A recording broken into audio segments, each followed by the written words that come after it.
Yeah, how long you been doing this for? Because I never Hey, knew. hey guys, this is Mike from EdgeNote 50 TV. Yo, welcome to the show. We're going to be talking about boxing. If this is the first time you're watching this channel, then hit that subscribe button right there and that notification button so you know exactly when them shows comes on every single week because I'm posting on the regular. Also, I've got my social media, Facebook, Instagram, Twitter. So remember to follow those channels if you want to keep up to date on the news. And today I've got a guest with me today. I've got Hamed. Hamed, introduce yourself. Yeah, hello, you there, Hamed? Yeah. Sorry, man. Yeah, how's it going? Yeah, good. Oh, I'm ready. I'm ready to talk about some boxing. Look, we got Thurman, in his comeback fight, defeating Lopez. We're gonna talk about that. Did he look good? Is he ready for the top guys? We can talk about Dillian Whyte's announcement. He says there's a fight coming up. Does that mean it's gonna be, Anthony Joshua? There's a stadium announcement happening at 10 o'clock tomorrow. There's some Wilder versus Fury 2 updates happening. Plus, we're going to talk about anything else that's happening this week in the boxing world. So, hey, let's see them in the chat. Hey, Ben. Hey, Ben, how's it going? You all right?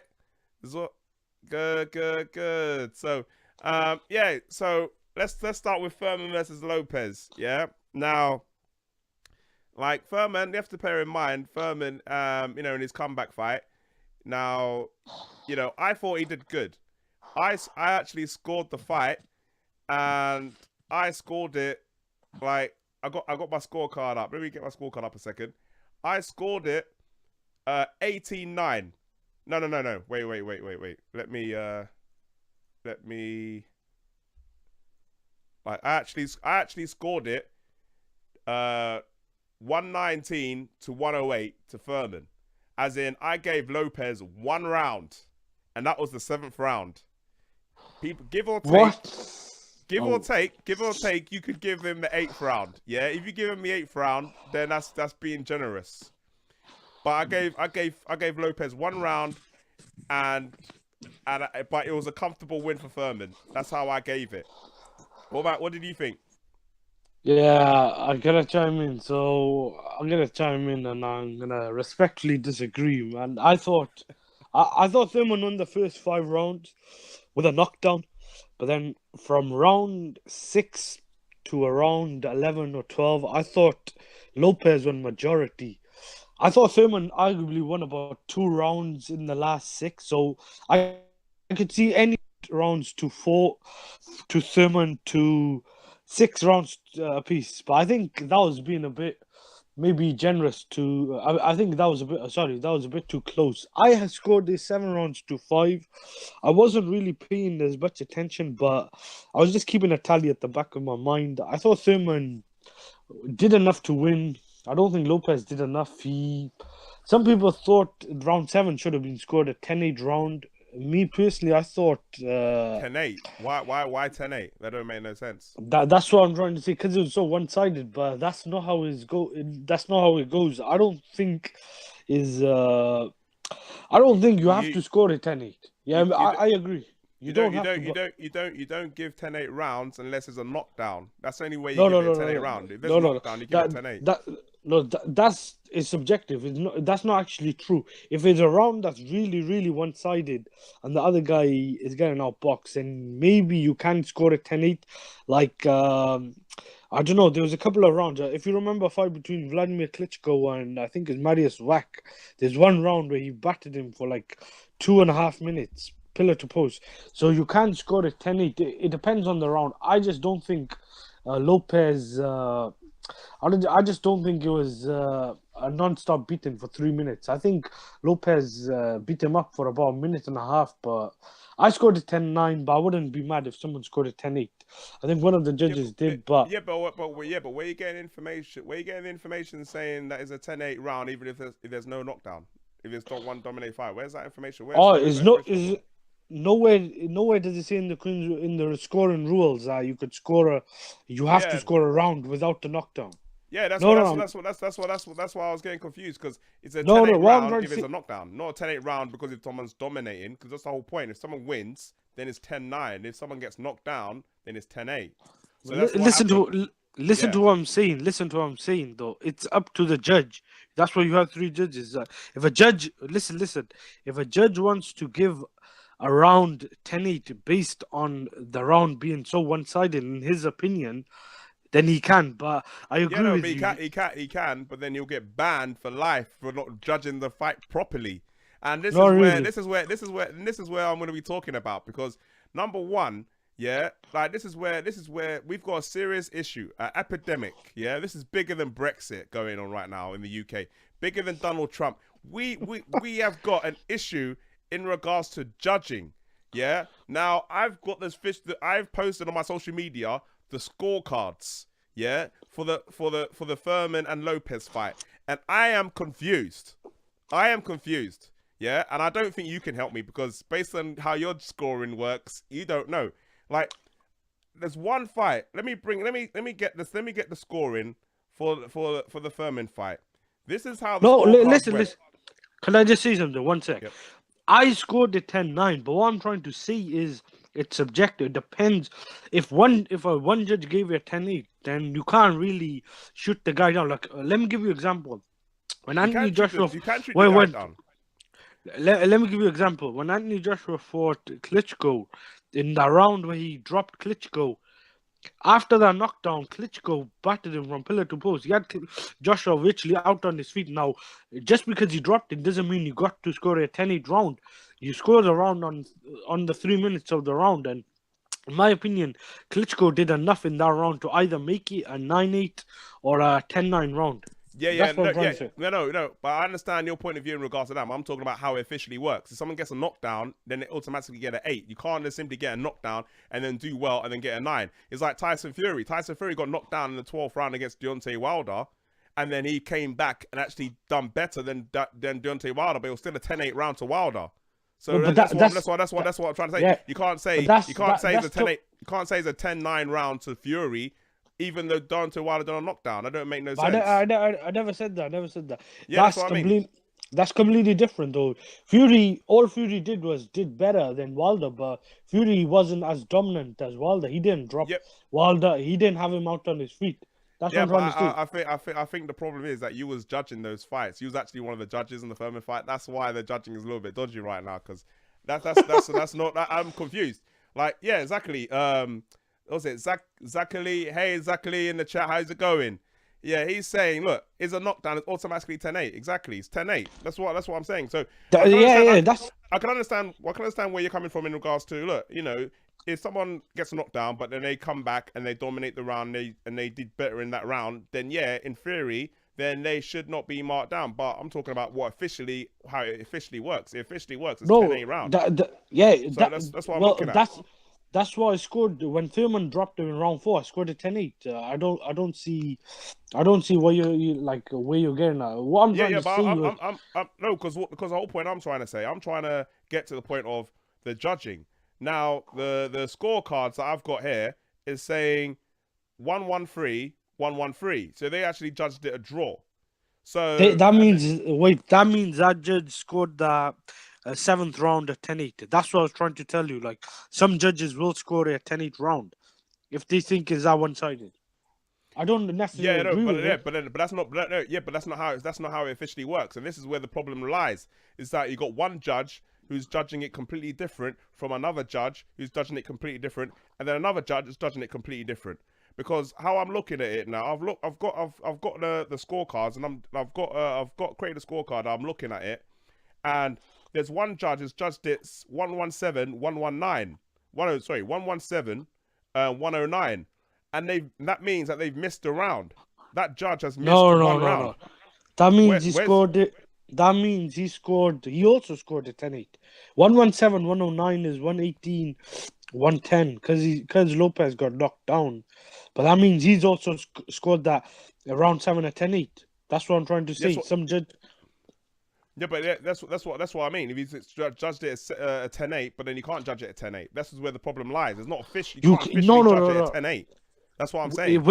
Nowhere does it say in the rules that you have to score around 10-9 just because you have to. If a judge. So are you saying this is what I'm trying to say. If it's a knockdown, that's an automatic 10-8 round. Majority of the times, at least 95 or 6% of the time. Yeah. And majority of the time, a round will be 10-9. But if a round where a guy is virtually out on his feet, now I saw Thurman get hit by right hands. He was virtually out on his feet. I still scored it at 10-9, but at the back of my mind, I thought that one of the judges might give it a 10-8. Now, I'm not really, I don't see what the outcry is because it depends on the round. Now, I thought the worst case scenario was when Wilder fought Ortiz.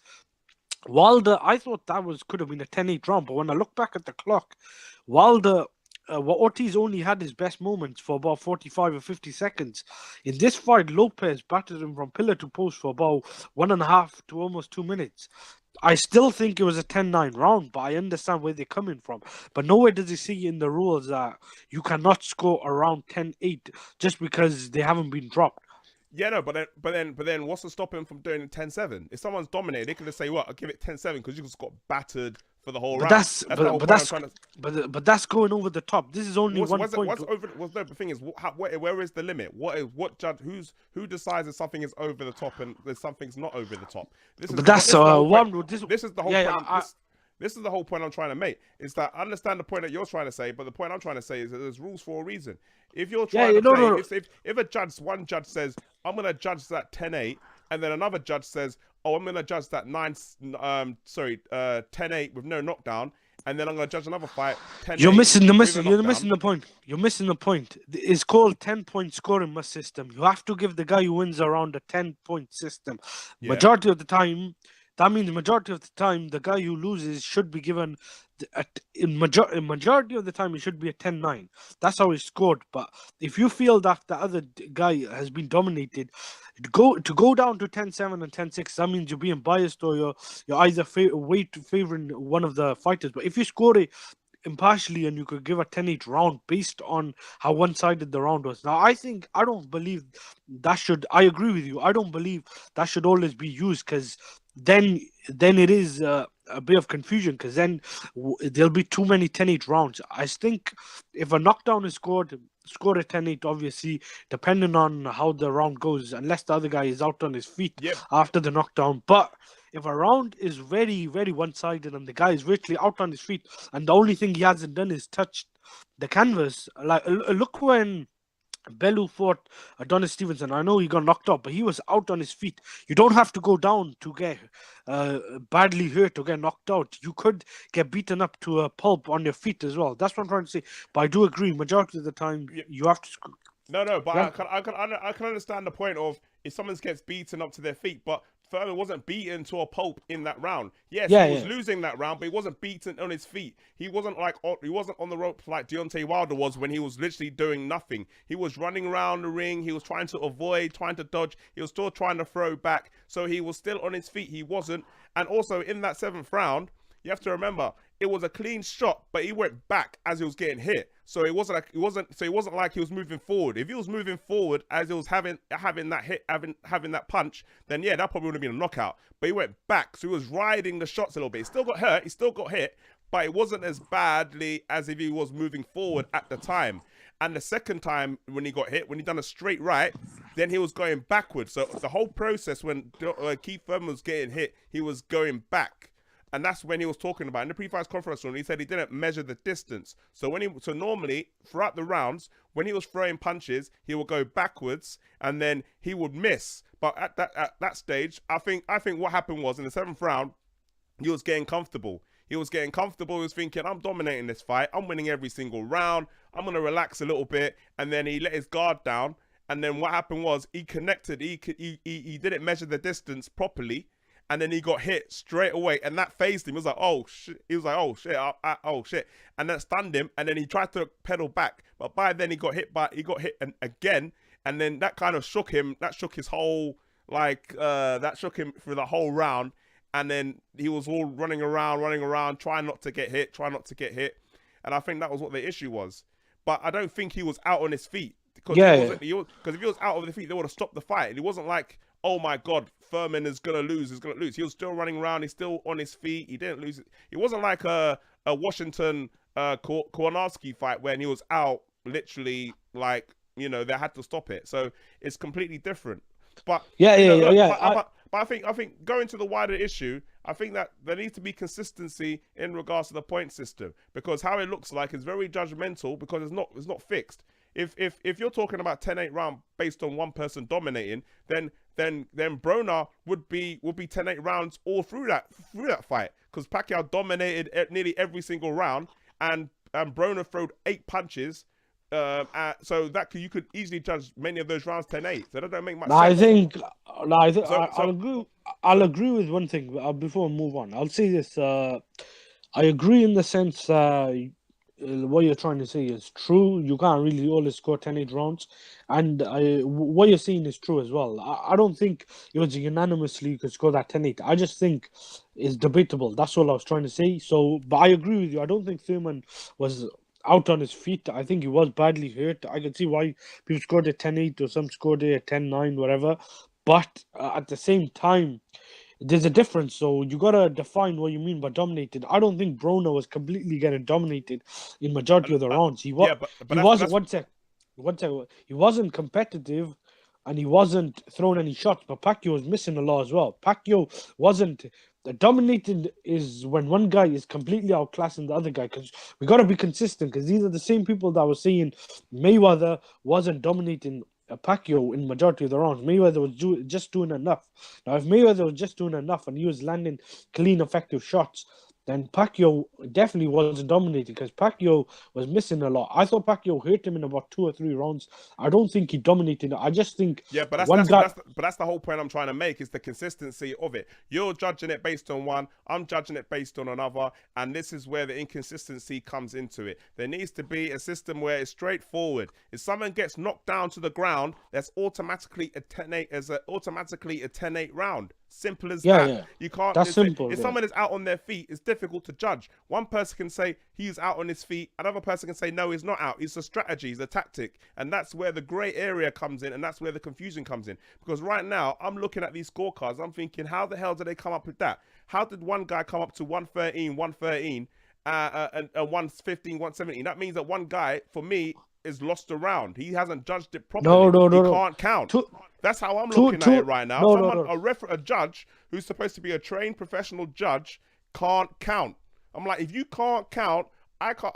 We're a spectator. I'm not telling you to have to go back to school and learn how to count. You have to learn how to judge properly. And these organizations get paid a lot of money. They get paid a lot of money, and you can't judge properly. Do you know what I mean? And that's where the situation needs to be. There needs to be consistency. There needs to be. I don't want to talk about this too long, but the whole point of it is that there needs to be consistency in regards to judging, and everybody's on the same page and knowing exactly this means this means that, this means that. So everybody who's watching it can understand. Because I'm a hardcore fan, and you're a hardcore fan. But if a casual fan is watching this, they'll be watching this thinking, where did this come from? How did it end up 113? How can do you know what I mean? It doesn't make sense. If I'm confused, then imagine what a casual fan is watching this confused is going to be confused. That's the whole point I'm trying to make. You're right. You're definitely right. I get where you're coming from. What I'm trying to say, he didn't miss a round. He scored a 10-8 round, and I think the other judge as well. That's the only way you could come up with a 130, 113. That's the only way. Even the commentators were confused. They're supposed to be the experts saying what's going on. They were confused. Thinking. You know what? You're right. You know why you're right in this way. A classic example is Kovalev when he fought Ward. Do you remember that fight when Kovalev scored a knockdown? There was no other. All the judges scored 10-9 rounds outside the knockdown round. Now, what I'm trying to say is, there was a couple of rounds I thought Kovalev dominated him, but they didn't score a 10-8. Now, there's a couple of rounds that Ward was really, I thought one or two clearly. He hurt him with some body shots, or he tagged him with some body shots. Now, you got to be consistent. Obviously, you got to be consistent with the point system. Otherwise, you will get some weird scorecards. But I can understand where some of them come from. That's all I was trying to say. Yeah. I mean, I don't know what this is consistency. I just want a clear people to come out and say, this is how it works. This is how we're going to be scoring it going forward. So everybody has a clear understanding of how it's done. That's all I want. Do you know what I mean? That's all I want. And I think that most of us wants it as well. Hey guys, I can see there's 6 people watching. So if you're liking so far, hit that like button. There's 0. So hit that like button if you're liking it so far. And if you're just onto the show for the first time, hit that subscribe button. We'll be talking about boxing on the regular.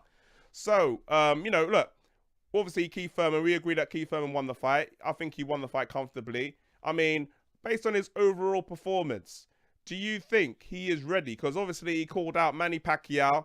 You know, and obviously he wants Sean Porter. Do you think he's ready to fight those fights next? Okay, so talk about the fight. I don't think Keith Thurman looked good. I don't think it was a good performance. I thought he was close to getting knocked out. Now, you thought it wasn't as bad as Wilder and Ortiz. I thought he was going to get knocked out. And Thurman, the only thing he did wasn't go down. That's all. That's what I recall watching. I thought Thurman got beaten up very badly. He did some of the shots. He was still moving around, but his head was getting bounced back. I think if that was a better fighter, Thurman would have got knocked out. The thing you got to look at now, how many fights is Thurman going to have? He's definitely not ready for Danny Garcia or Sean Porter, or maybe even someone like I'm not even sure if he's ready for someone like Cal Brook. I think Cal Brook would have beaten that version of Keith Thurman. So I don't think it was a good performance. And Thurman, this has not done him any good. He was meant to have won. Some people are saying, what did you expect? But Josecito Lopez is a guy who's also been inactive, and he's a guy who's been beaten up. This just shows to me that Thurman has been affected by the ring rust, but also he might have regressed, because taking 2 years off, you can't be doing that. Even if you're injured and then coming back on that level, you're going to have to pay a price. So yeah, but there's one thing you have to bear in mind, though. I think people are being too hard on Keith Thurman. Yeah, we have to remember, this guy is coming from 2 years and he had an injury. He had an injury, and it's his first fight back in 2 years since he's had that surgery on his arm. And normally when you come back from that in the first fight against Josecito Lopez, then you're going to have that little fear in your mind thinking, do you know what? Is it working? You know, can I do what I used to do? And in the back of his mind, he probably had that fear. So based on this performance, can he beat a Sean Porter, a Spence, or even a Garcia? No, not based on this performance. But did we expect that? Did we expect that? No, I don't think we did. We did, or I don't think we should have expected that, because that's not the Keith Thurman that, you know, that's the Keith Thurman that's coming back from a 2-year layoff. So I think that we look. Josecito Lopez is a game fighter. He came forward, but let's remember, for first time back, he done lots of things good. He was on the back foot, circling the ring. His jab was great. I mean, Josecito Lopez's face looked like a pizza mozzarella. You know, the way his face looked at the end of the fight. So I think his jab was good. His movement was good. His counter punching was okay. And I think that overall, his performance was a decent performance for his first fight back. I didn't think it's as bad as what a lot of people are saying. And I think that if he didn't have that 7th round where he lost focus, I believe he lost focus in that 7th round, and I think that would have been a great performance for his first time back in the boxing ring. The thing is, let me weigh in real quick. Oh, wait a minute. Wait. Who's that? Phil. Phil. Hey, Phil. How's it going? Hey, guys. Phil is on, so he's gonna weigh in on the Keith Thurman. So what are you gonna say? Well, man, you know, honestly, I completely agree with pretty much almost everything you said. I think people have been super hard on Keith Thurman, but to me personally, from what I saw out of him last night, again, I think he did a great job. I personally think his jab actually was better last night than it was against Danny Garcia. You know, against Danny Garcia, he didn't throw very many jabs. So I think he came in, and I think he pretty much stuck to the fundamentals. He wanted to knock some ring rust off again, but I think personally he was a little conscious of his. I think the whole time he was fighting, you know, he was thinking to himself, you know, get my hand hold up, and you know, it's hard to go out there and perform like you want to when you actually have to worry about injuries. But for me personally, again, I think he jabbed well. I think um, I think he moved around well, of course. That seventh round was, for me personally, super duper impressive because I mean he really took, I mean, an onslaught, you know. Yeah, it sounds. But Yeah, again, sounds much better because I was thinking it sounds a little bit muffled, but it sounds better now. Go on. oh, excuse me, I'm sorry. Yeah, he again, yeah, he that seventh round, he took the, I mean, he took some beating that seventh round. But again, as a true champion, he made it through. To me, that showed that, you know, he was determined to win that fight. You know, he always says he's going to find a way to win. And last night he did that again. I didn't expect the Keith Thurman that I saw against Sean Porter or Danny Garcia. I expected to see a guy that was off for 22 months and was coming in against a good opponent, someone that's going to come at you, going to give you 110%, and it's hard to you know, stop. So, you know, I was impressed with Lopez. He definitely had a good count with the Garcias. And, you know, a little bit of that also was, I think Keith Thurman probably underestimated him slightly. But overall, I think he gave a pretty good performance, considering the layoff, considering the injuries, and considering where his confidence was. Again, he still showed us that, you know, he definitely can box. He still has power. So I think probably in his next fight, we're going to get a better version of him.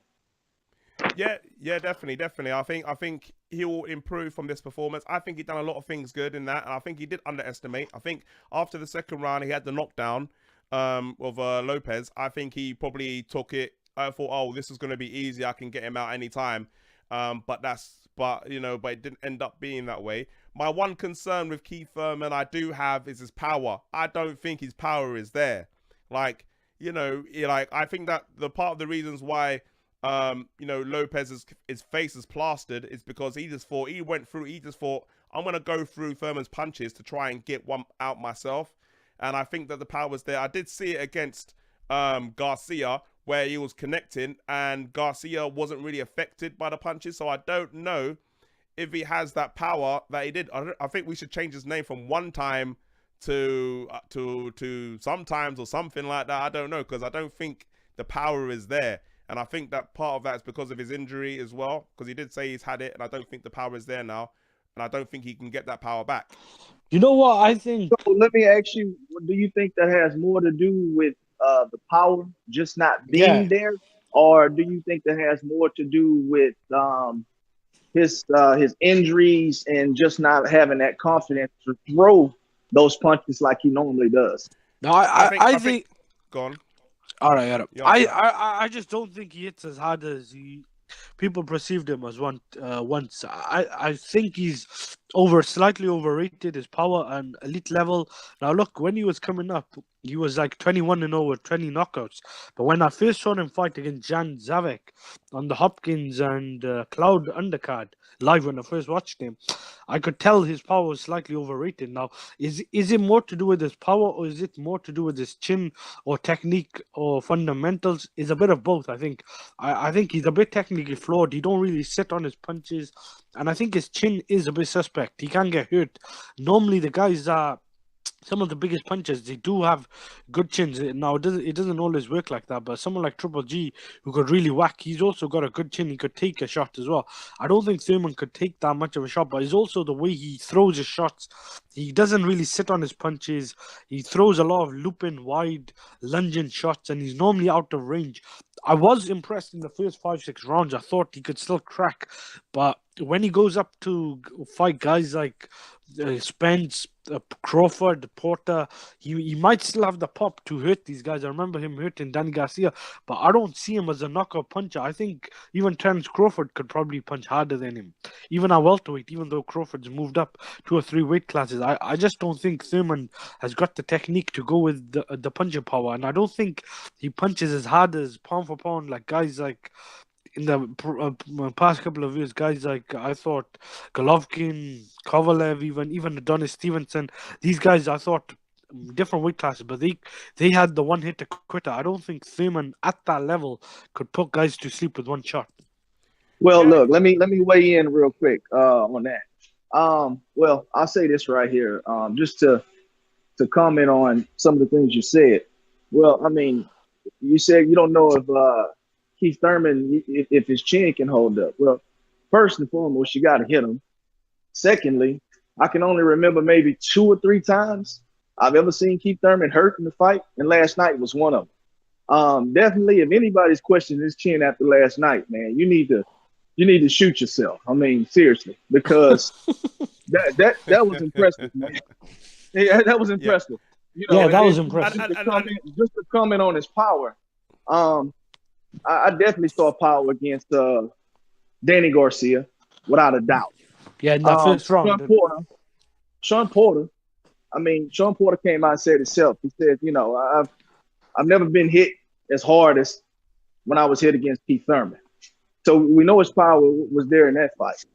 You know, and last night I think he had flashes of looked like he had some pop, but again, I think we'll just have to see. He's coming off some major injuries, arm injuries on top of that, a hand and an elbow.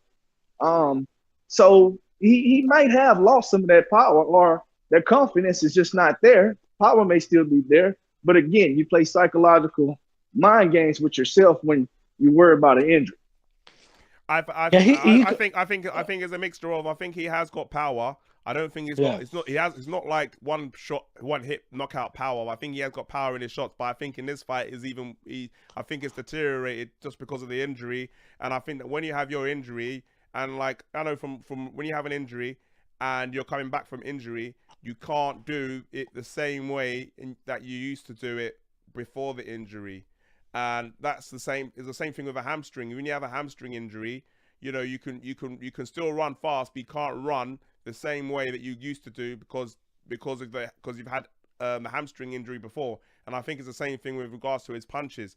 I think that he's had to kind of adapt the way he punches as a result of that. And I can realize when he was punching Lopez, it was pitter patter. It was like James the Girl-esque type of pitter patter punches.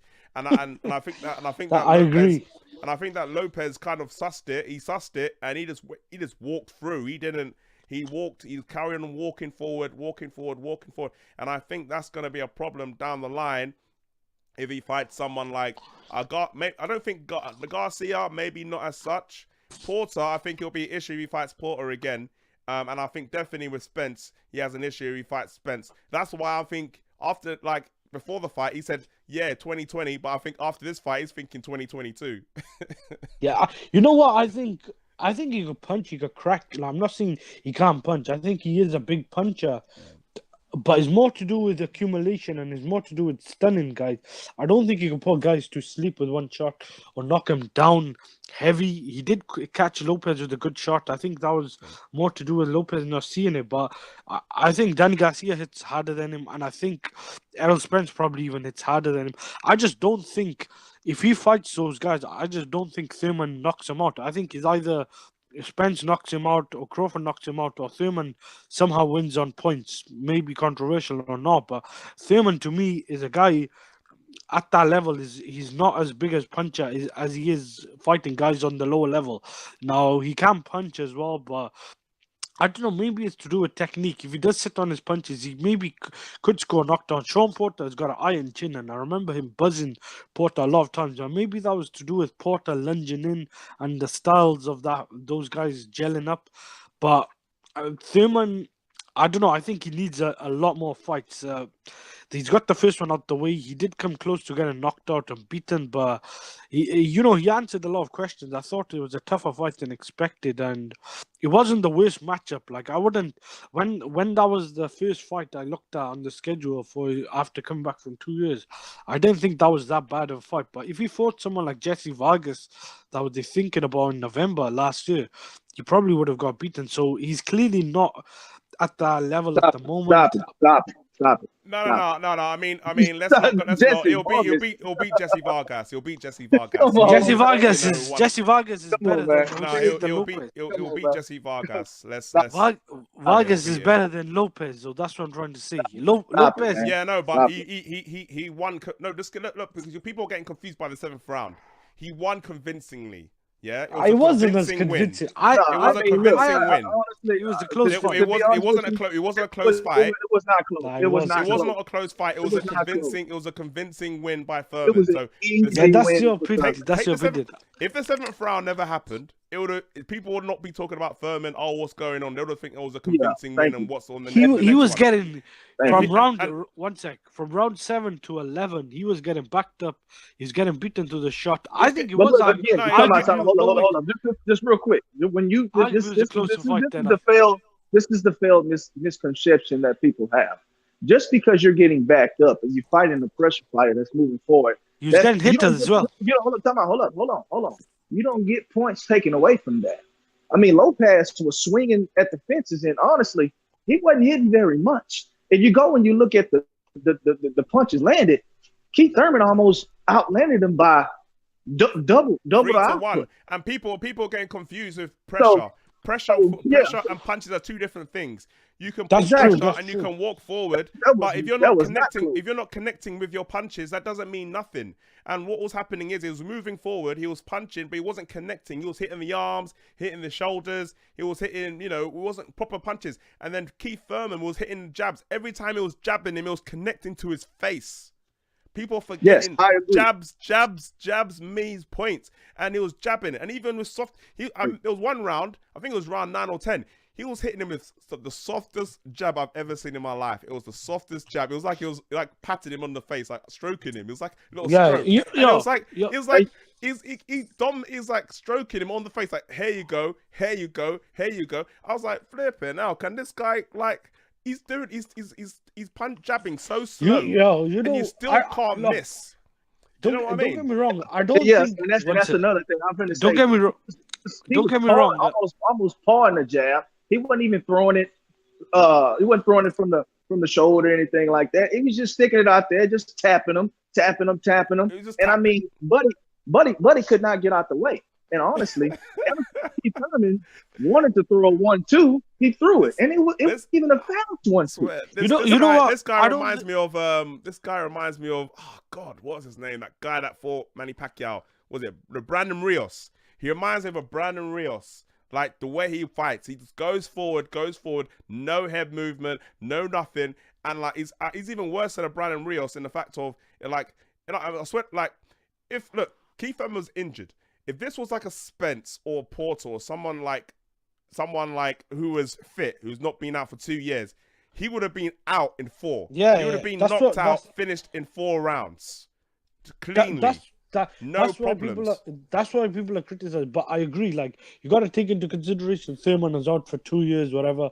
I think one of his hand was injured. But trying to play from both angles, this is what I see.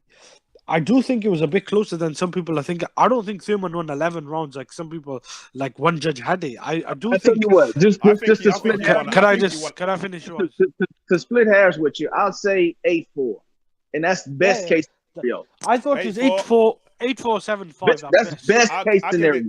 I give it 10-2, and I'm pushing it. I gave it 11-1, and I'm pushing it to 8-2, 10-2. I gave it 10-2, but I'm giving him the benefit of the doubt. I gave it 10-2. I gave it 10-2 myself at the house. Okay, I'm being generous. No. Best case scenario. No doubt. All right, I say 8-4. All right, guys. Let's move forward to the future now. For what's realistically Thurman's next opponent? If you was to matchmake Thurman right now after this performance, who would you matchmake? Now he said Pacquiao won't put up, but what would you think you would put him in with now based on Frankie Gavin, I think. Frankie, what the? I'm joking. I wouldn't be surprised if if he fights someone below that level. Like, I think he might need more fights. But Thurman is a guy who said he wants this as a comeback year, so he might fight someone who's not as good as Josecito Lopez. He should fight someone who's on the same level or someone better, I think. Oh, okay. So, Phil, what do you think, Phil? What do you think? I think, honestly, personally, I think Keith Thurman can fight Manny Pacquiao and beat him. That's just my opinion, though. Even after the performance I saw last night, you got to think about it. Keith Thurman came into the fight with Sean Porter. He was an underdog. came into the fight with Danny Garcia. He was also an underdog in that one. Okay. He was the I mean, favorite. Was favorite no, in he both wasn't. fights. No, he was not. Go Slight back and look. favorite. He was not. He was not. Against Danny But Garcia, again, he was favorite. okay. So again,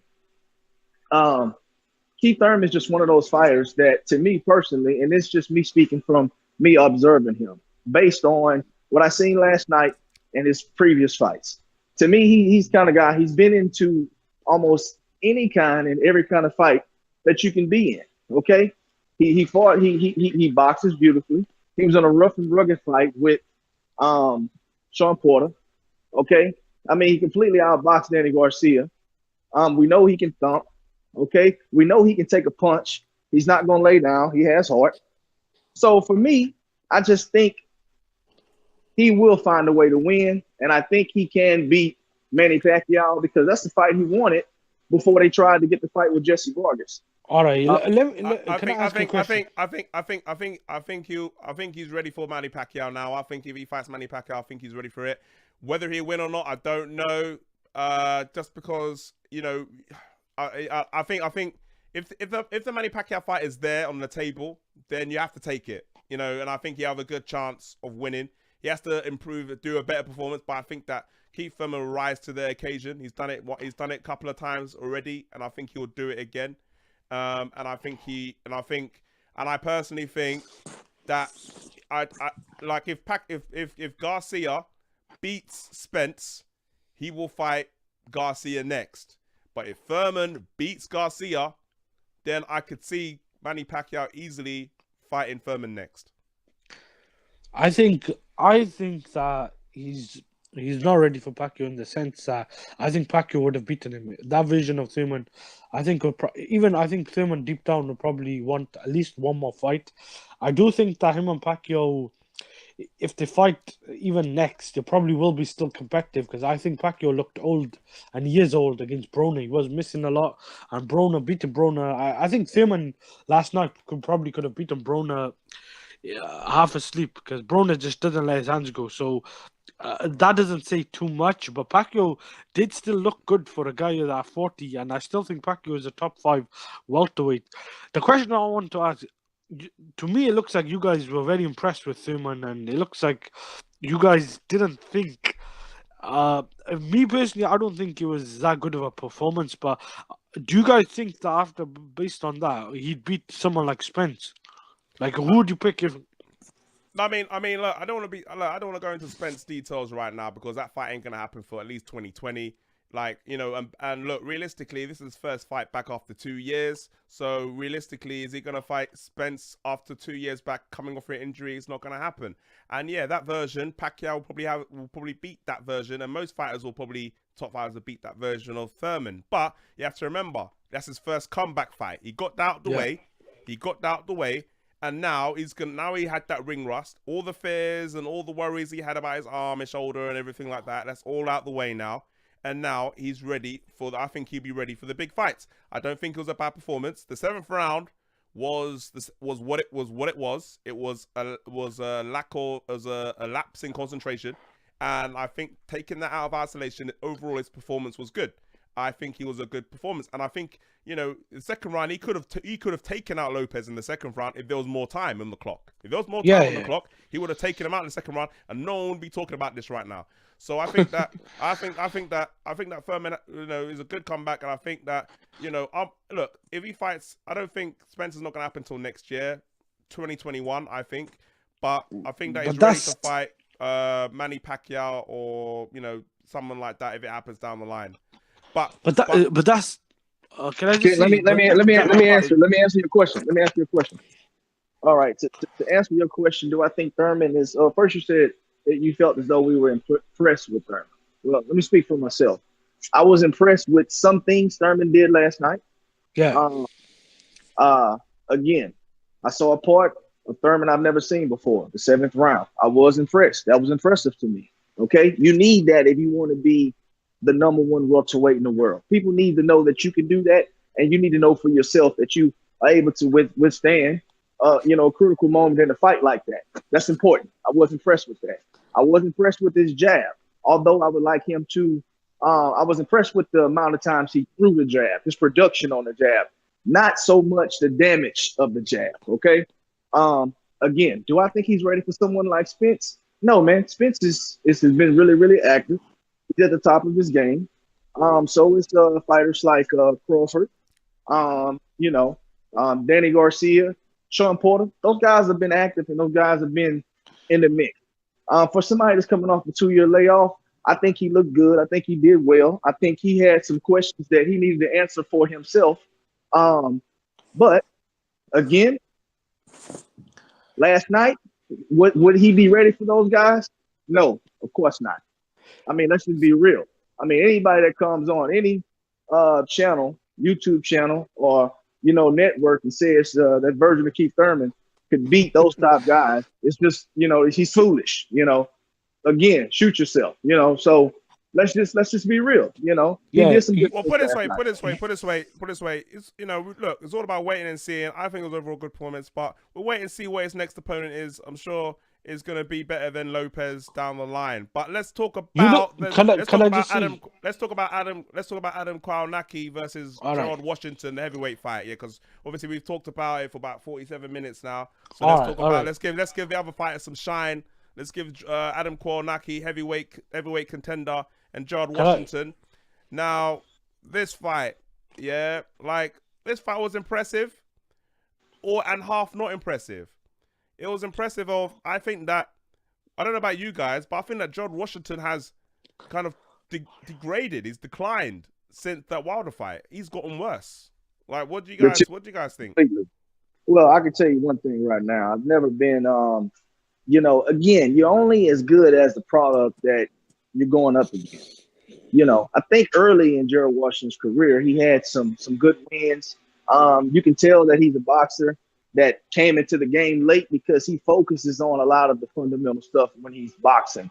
And I think so he gets caught up into that while he's performing. Again, I agree with you. He definitely is on the decline. He's definitely regressing. He's definitely looking a lot worse than what he was. Whatever you want to call it, I can tell you the guy's on the down slope, and he's going down real fast. Again, his opponent, was I impressed with either one of them? No, not at all. These guys are nothing but fillers for guys that's at the top. And, when they fight each other, they all range in between that 10 to 20 range as far as rankings. When they're going against each other, sometimes it makes a great fight, and sometimes it doesn't. And that's just the way I feel about it. Yeah, I mean, like Adam Kownacki, this guy is hyped as the next heavyweight contender. He wants to fight Wilder, next as soon as possible. He says he's ready for him now. Like, do I say it's a great win? If you want to be technical, yes, he's beating him quicker than what Wilder did, and he highlighted he beat Spilka quicker than what Wilder did, but. As well as Big Baby Miller. He beat him a lot quicker than Big Baby Miller beat him as well. Yeah, so, but then taking that into consideration, I just think Gerald Washington was terrible. I just thought he was terrible. Like, his inside game, like, this dude looks like he could be heavyweight champion. He's got the looks. Like, if you look at Kownacki, he looks like flipping a milkman. Like, should be handing out milk or something. He looks like he doesn't look like a boxer at all. But the boxing doesn't work like that. Yeah, I know. But what I'm saying is that Washington has got the height. He's got the height advantage. Can I say something? And he never used any of his what do you call it? He never used any of his, what's that saying? His the tools that he's the advantages he has. Look, against him at all. Look, you're right. You're right in a way. But what I was saying about Thurman, I was impressed with Thurman in the first 5 rounds, and I was really impressed with Kownacki in the first round. Kownacki did what he had to do; he got him out. Now, Washington is not really a natural boxer. He was a guy who started off as an NFL player. and Washington is basically trash. I think he's a guy who's done well to get this far because boxing wasn't his first sport. Basically, a guy who just couldn't cut it in the NFL and he took up boxing. I think it was a bit like Seth Mitchell. He's, I think, much better than Seth Mitchell because he did beat Eddie Chambers and he had success against Wilder. I thought he was outboxing Wilder. But he's not really a natural boxer. You see, when I saw Jarrell Miller fighting him, you could see he does make a lot of tendency mistakes, and he's not a guy that I think has really learned to box on that level. I think at the lower level he is quite quality, but Konaki was I thought the much better boxer, and Adam Konaki has actually been impressive. Beat Charles Martin, beat Washington. Now Washington did have size advantage over him, but he doesn't know how to use it. And Konaki, I think. So you think Konaki is impressive? I thought he was impressive last night. I thought that was a statement win, a guy that Jarrell Miller went 12 rounds with. But at the same time, I'm not too sure what's left in the tank of Washington. I'm going to have to be consistent because I did say the same thing. Yeah, that's what I was about to say. That's what I was about to say. I mean, I don't think he had anything in the tank to begin with. Like, I mean, he tried to fight inside. He tried to fight an inside game. And he couldn't defend. Like, every single punch that Kownacki was doing, it was getting through.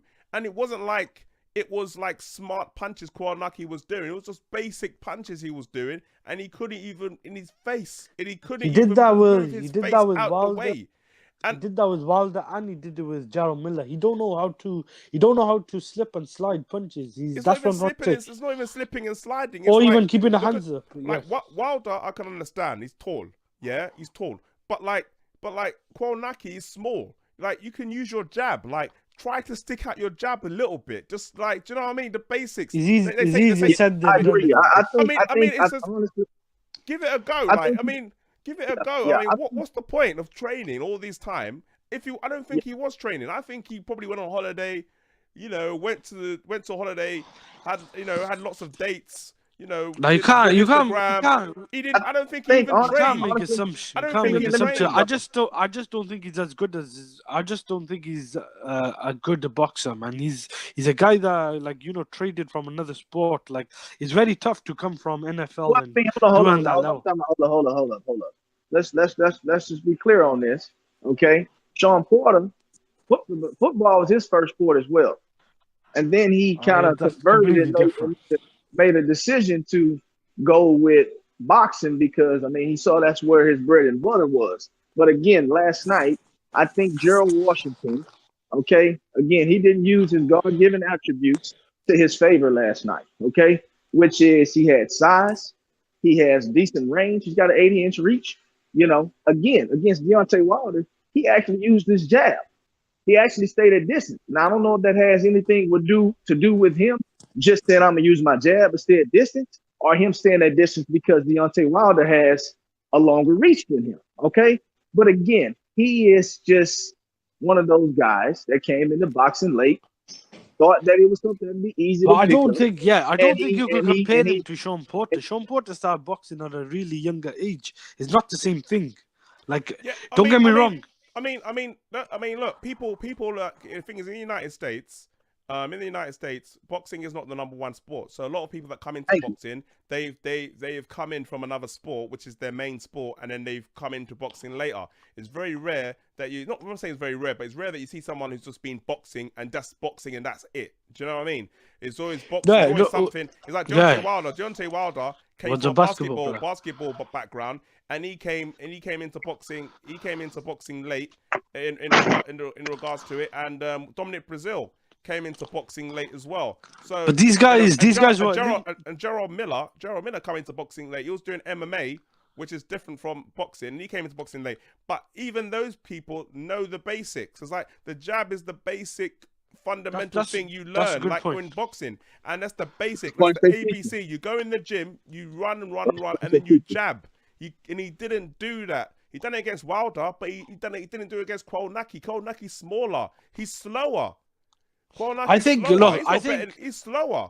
I Do you know think what I mean? I think the commentator was saying, like Mike Tyson says, everyone has a game plan until you get hit. Maybe that came into effect. What game I plan did do, he have? I do. One sec, I do think that Wilder naturally has got like a God-given power, and that's why he could do what he did, transferred from basketball to thing. And I think Dominic Brazil was an Olympian. These guys, I think, have got some sort of skill level. I just don't think Gerald Washington has got that skill level. He did Wilder was show also glimpses. He did show glimpses of skills against Wilder, but I'm not too sure if he's the same guy. Like once you get knocked down, maybe he's been affected, but I think he's done for him. I can't see him coming back from that. Like that was a bad knockout, and he's been knocked Three, out three, three, three Okay. losses in a row.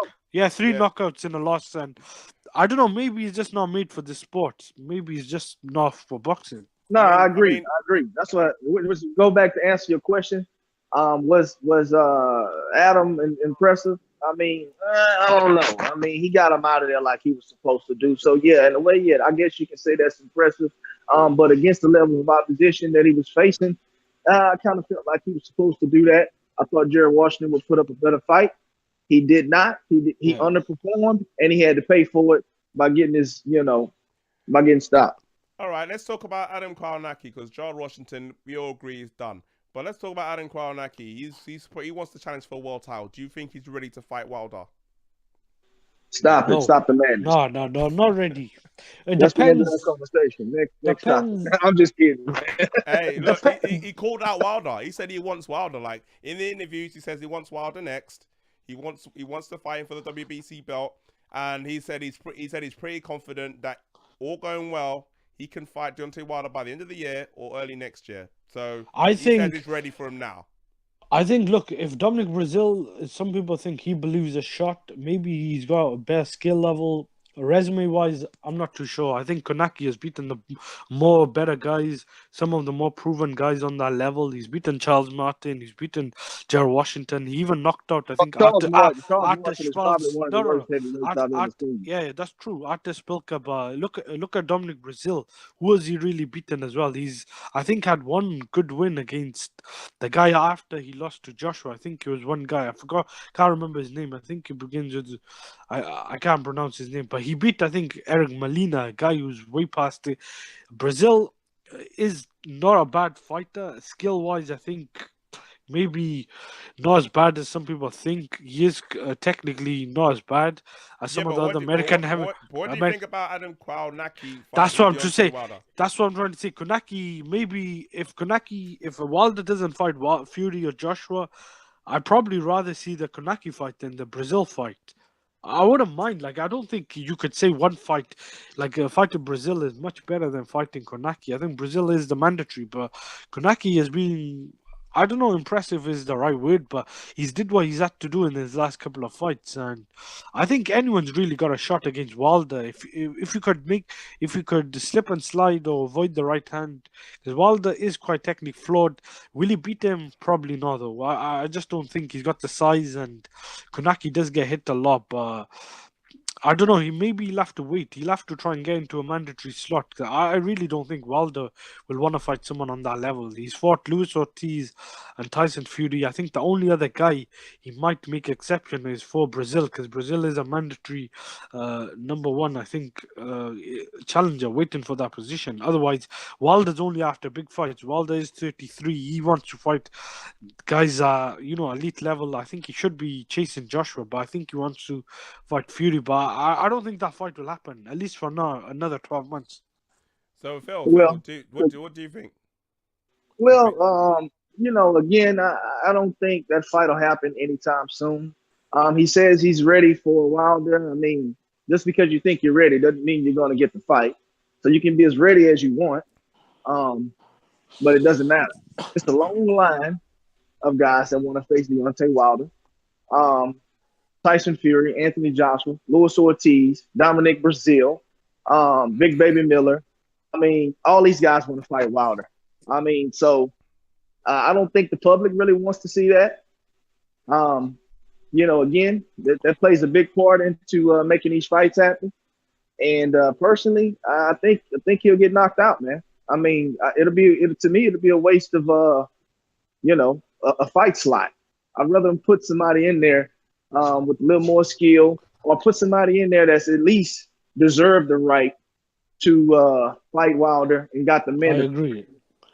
I agree. That's a good point. It'll be a waste of a fight in a way because Wilder is pushing on. He's 33. I really wouldn't mind seeing Brazil and Konaki fight or Konaki and Jarrell Miller fight. Like, Well, I I mean, rather. how about he fight Joe Joyce? I mean, Joe Joyce Yeah, is going to fight that's a good Severn. fight. That's a good fight. Let him after the Severn fight when he gets some of that action. That's a good fight. That'll be a good test for both of those guys.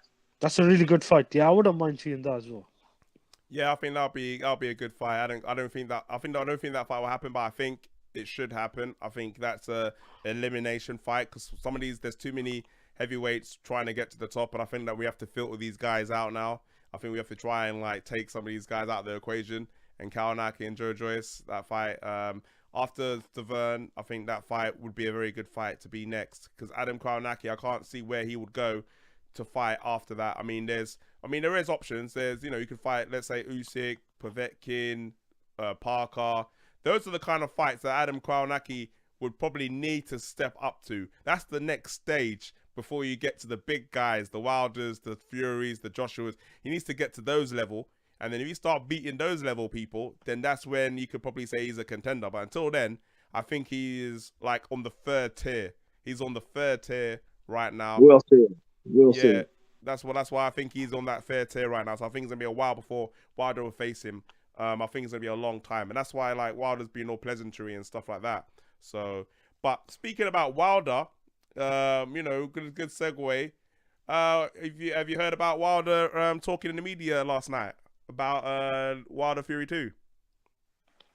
No. No, I never heard it. Well, basically, No. He's saying that there's going to be an announcement on Wilder Fury 2 within the next 2 weeks, which coincides with what Frank Warren's been saying that there's going to be an announcement happening in the next 10 days. So it looks like Wilder Fury 2 is happening. I think the deal is done. The money's been sorted. And I think that what's holding up the deals is the dates, the venues, and all that kind of stuff. So I think it's done now. So, hi guys. Huh? I said hello. Wait. Hey, I know. I saw you on there, but you was on mute. So, hey, how's it going? You all right?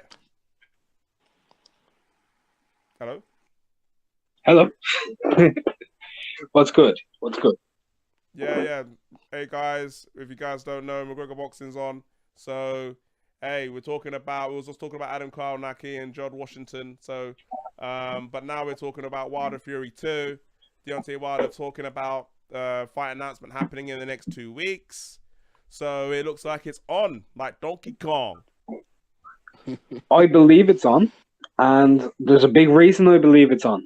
A friend of mine works at a stadium in Ireland. That stadium is called the Aviva Stadium. Now, for June, some date in June, Frank Warren has booked that stadium. Really? For a fight which hasn't been named. But that stadium has been booked and that's a personal source from a friend of mine who's the booker of the Aviva Stadium, which is a 68,000 seat stadium in the Republic of Ireland. So that's interesting. Just thought I'd say. But at the same time though, do you think that Wilder Fury is going to be in Ireland too? Why not? Fury has a bigger fan base in Ireland than he does in England. Yeah. I'm just a bit skeptical. Could there be another fight announced in Ireland? Because I mean, Carl Frampton is still, he still hasn't retired. Hammett. Listen to me. As an Irishman, Carl Frampton has no name in the south of Ireland. None. He's only big up north. No, I'm just saying, could there be another fight there? I'm just trying to think. No. Anyone else? Doing our national stadium. Well, I mean, that'll be interesting I'll be surprised if they announced it. It's gonna be in Ireland. I'll be surprised. Yeah, I'll be surprised.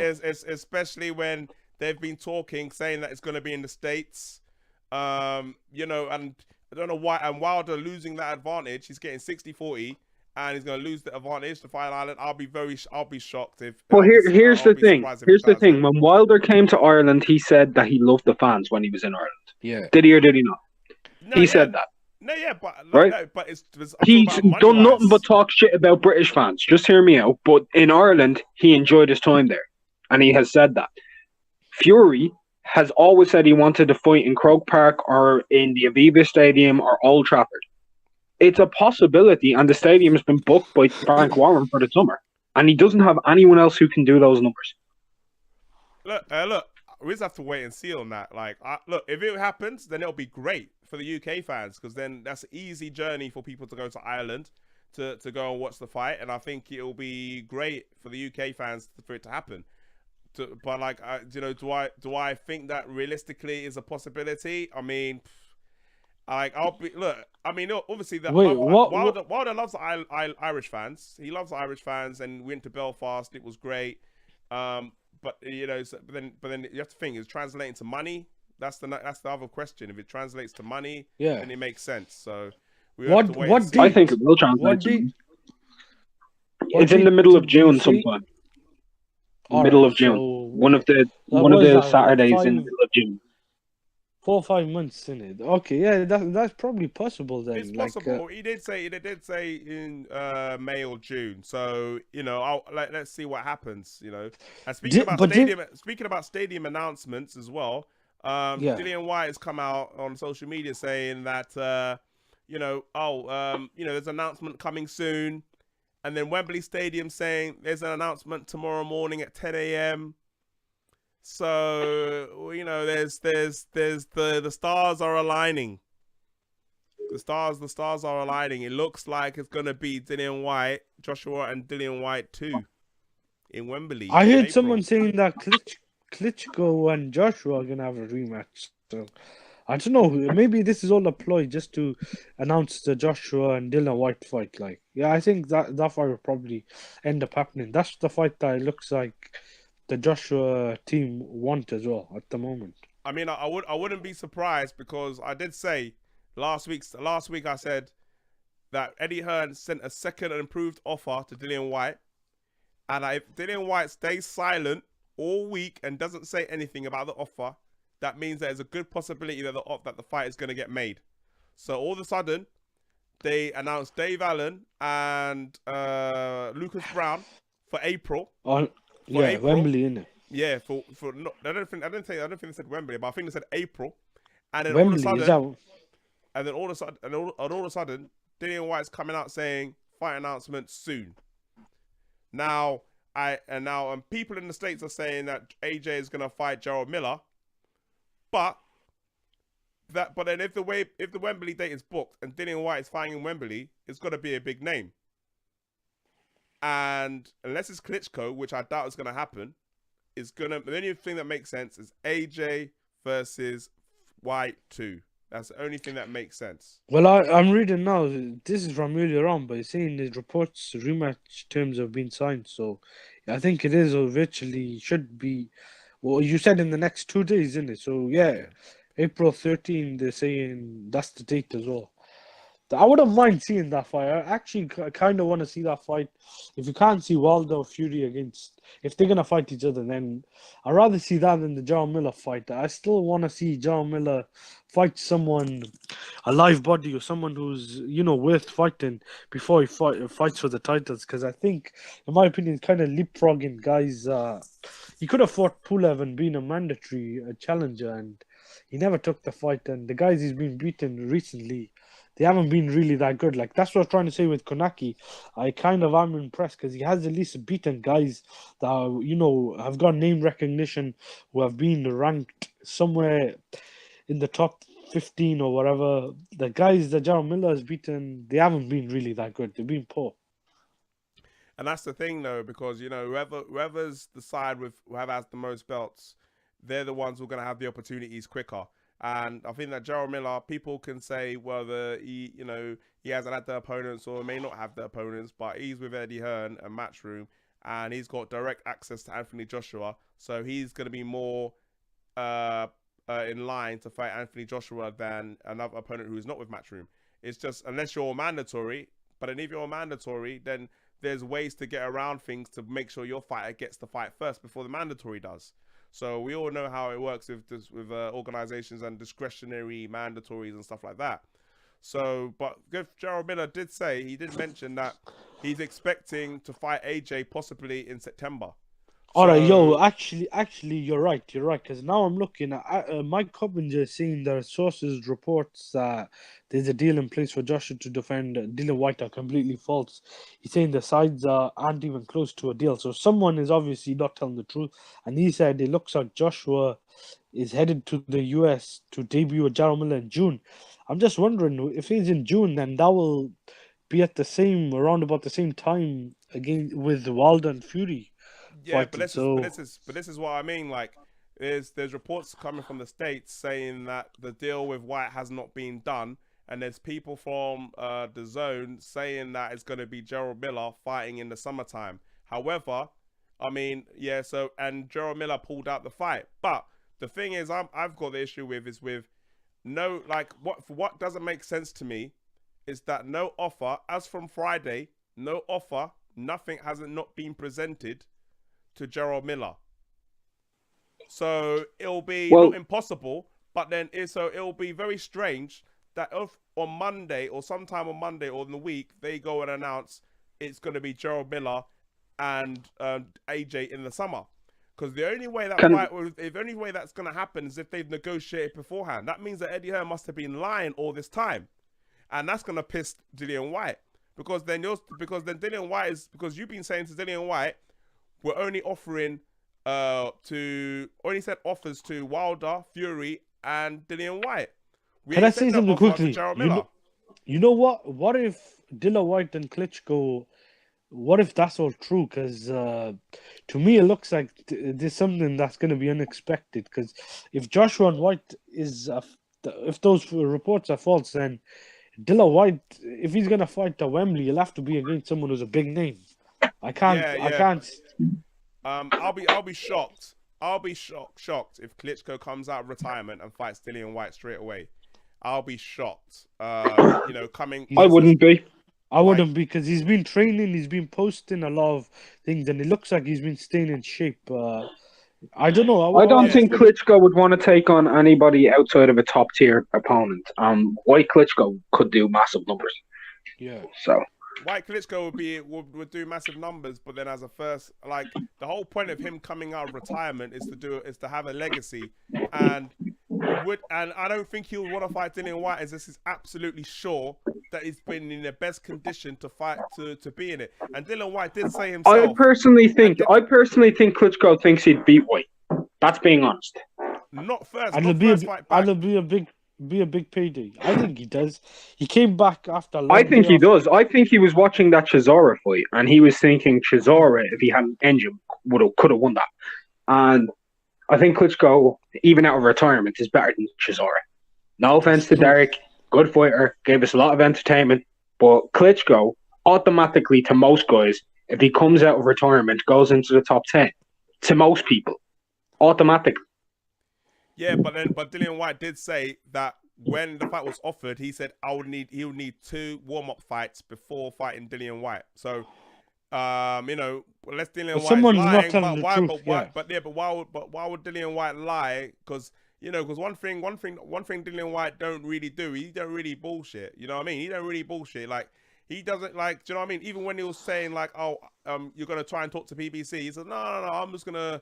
To be fair, Dillian can say that, right? But at the end of the day, nobody has confirmed that this fight was even offered to Vladimir. No one hasn't confirmed that the fight was offered to Whyte. Vladimir did say he was offered it or something. One of them did say, I can't remember. No, Klitschko denied it. He said it's all speculation, rumor, is not true. And then Dillian Whyte said, no, he's lying. He's trying to negotiate. Okay, now I'm going to ask you a serious question. Yeah. Dillian Whyte has said in the past, right, that he wants to fight guys like he'll fight Ortiz, he'll fight Pulev, and it hasn't happened, right? But when was the last time you heard Vladimir Klitschko bullshit about negotiations? Because I haven't. I've never seen him bullshit. Ever. That man's the most readable person in boxing. He's straight. Yeah. But this is what I mean. What does Klitschko gain? What does Klitschko gain from saying that it's just speculation? Whereas Whyte saying that it's going to happen. That gives him No, him mentioning him possibly fighting Klitschko gives him publicity, and that's true. But Klitschko gains nothing from it. Yeah. But the whole point is that when you're in, it's like the same thing with the Mayweather situation. When you're coming out of retirement, when you're not 100% sure if you're going to be coming out of retirement or not, you don't want to be putting things out in the public saying that you're going to come out of retirement if you're not 100% sure yourself if you're coming out of retirement. That's why when his manager, or not his manager, former manager, came out and said, oh, Klitschko's not coming out. He's officially retired. He's not coming out. All the rumors were false. All the rumors are false. Then Klitschko came out and said, nah, he ain't my manager. So I don't know where he's getting that news from. Do you know what I mean? And that's how the whole thing started. Because if he went and confirmed with the manager saying, oh, yeah, I agree with him. Do you know what I mean? But because he dismissed the manager's comments of what he said, then that's where the whole speculation starts coming from. And then it really originally started with Steve Bunce on the Bunce and Costello podcast. And Steve Bunce was the person who said that. No. I'm talking about in regards to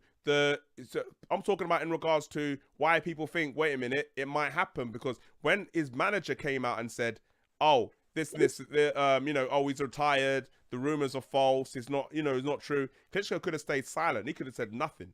But he came out and dismissed him and said, oh, he's not my manager, he can't speak for me on my behalf.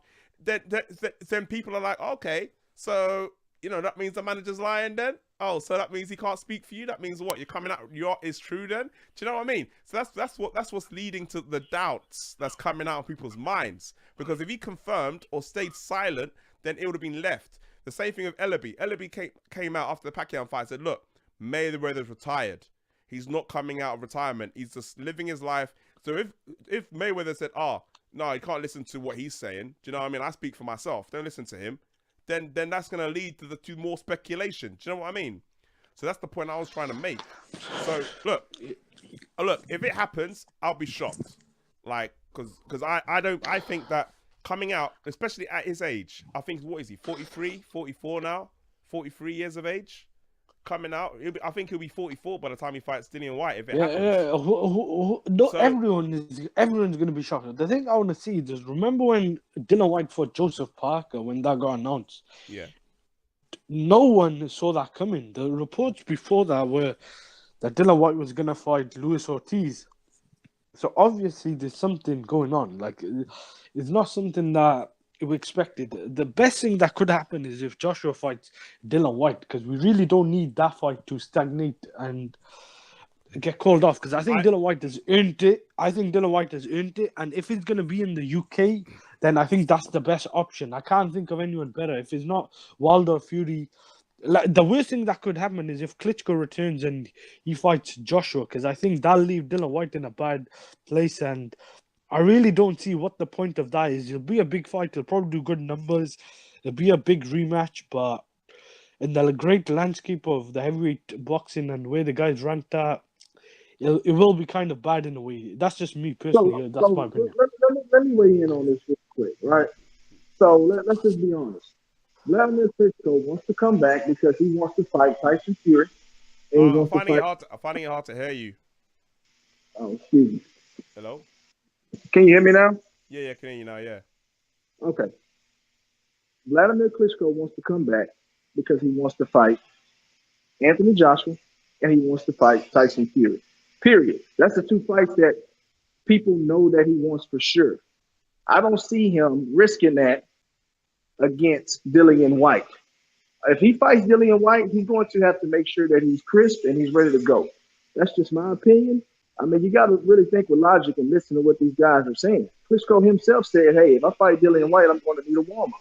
We know he's not going to fight AJ or Fury straight back. So, I mean, let's really think about this, man. It just doesn't make sense. And people need to forget, this dude is going to be 44 by the time it's April. He's not a young'un. He's not. If he was like 32, 33, then yeah, it will make sense. But this guy's 44 and he's been out for a long time. And yes, he keeps himself fit, but there's a difference between exercising in the gym and being boxing fit, match fit. Do you know what I mean? That's two different things. So when he says he needs two, Dillian Whyte is no joke.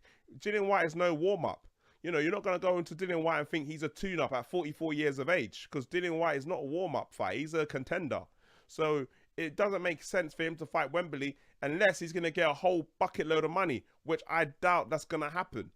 I doubt it. You know, even if this fight is announced, I doubt it'll fill up Wembley.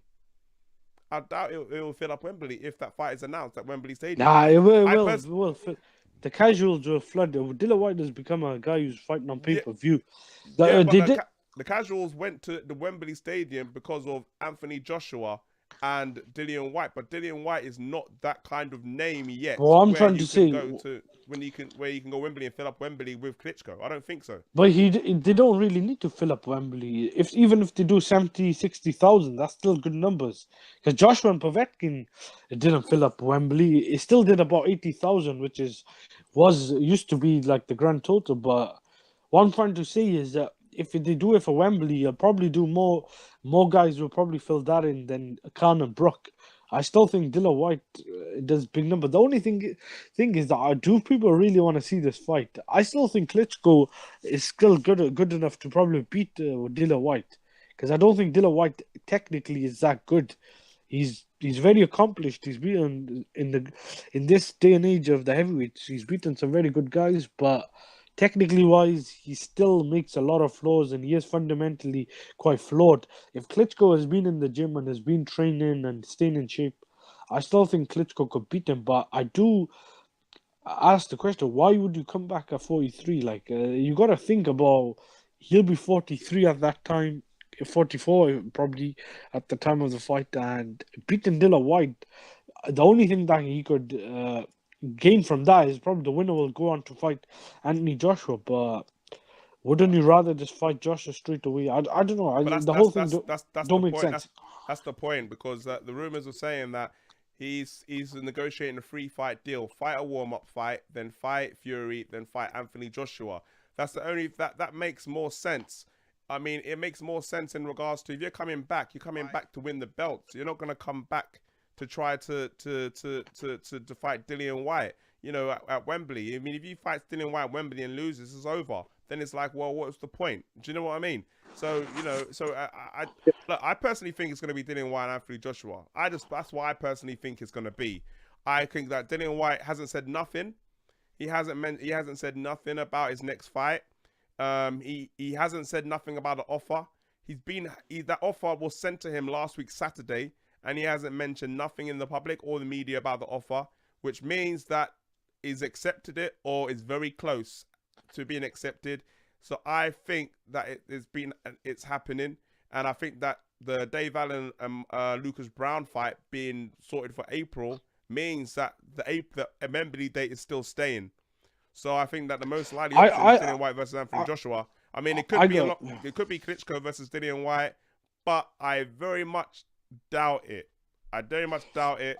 Klitschko going in for the fight Dillian Whyte straight away. I mean, it'd be good, but I doubt it. Like, if I was Klitschko, I wouldn't go straight into that fight straight away. What would you rather see? What would you rather see? Joshua fighting Jarrell Miller and Klitschko fighting Dillian Whyte, or Joshua fighting Klitschko and Dillian Whyte going on to sign for PBC?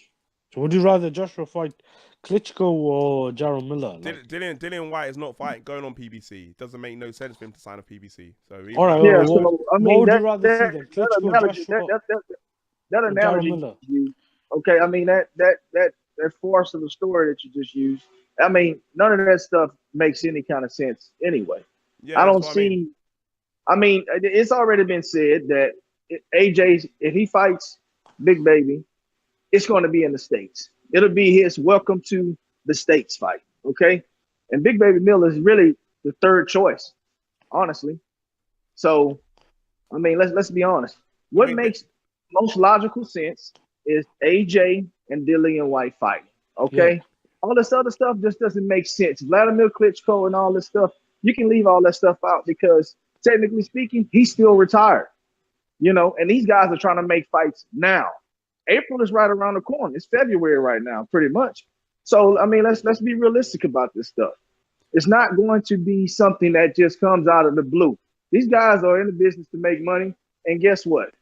Eddie is not going to I'm sure Eddie would love for Dillian and Vlad to get in because he can make some money. but it wouldn't make money for Vladimir Klitschko just in case he loses that fight. His main focus is Fury and AJ. Period. Let's really think about it, guys. Exactly, and Gerald Miller did say that is most likely to fight in AJ in September. So it looks like it's going to be Dillian Whyte, and if he succeeds against Dillian Whyte, it's going to be Gerald Miller in the States in September, and that's what it's going to look like. And I think that the reason why, and ideally people want to see Wilder happen the next, but I doubt it's going to happen, because what's going to happen is that Deontay Wilder is going to beat or lose to Tyson Fury. And then what's going to happen is that if Fury wins, he's going to come to the UK and he's going to have a homecoming fight against Dominic Brazil. That's going to be the fight. If Deontay Wilder wins, he's going to fight Dominic Brazil next, which means that he's going to fight Gerald Miller in the States. And then that means that in the early next year, then it might be AJ versus Wilder next year.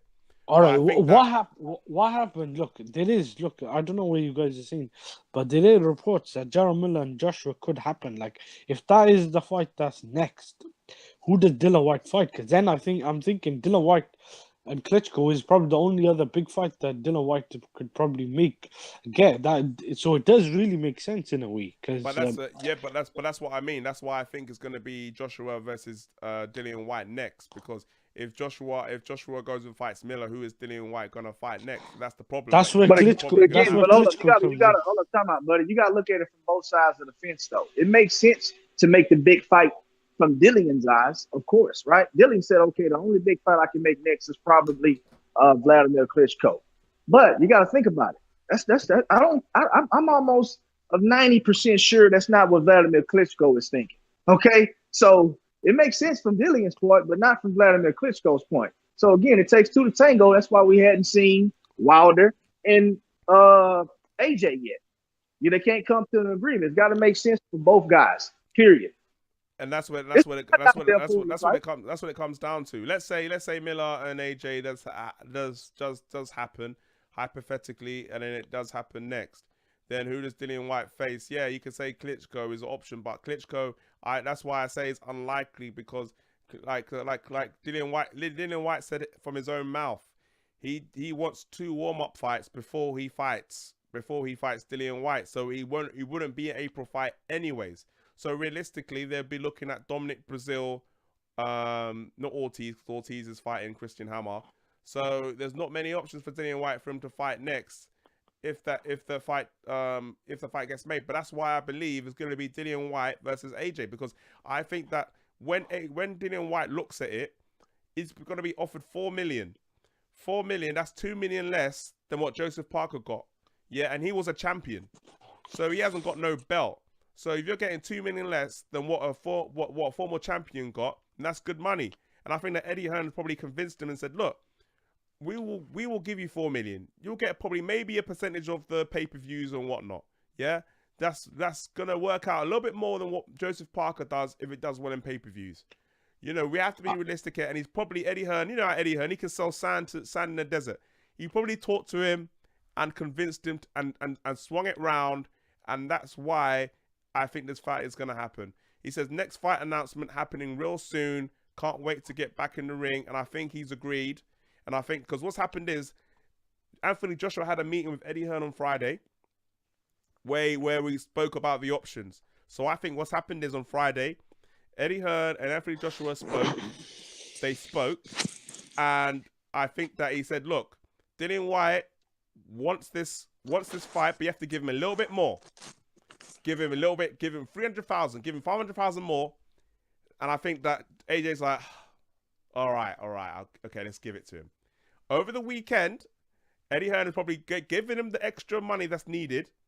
And then on Sunday, he's made that post saying fight announcement happening soon, because I think it's been agreed. That's why I think it's happened.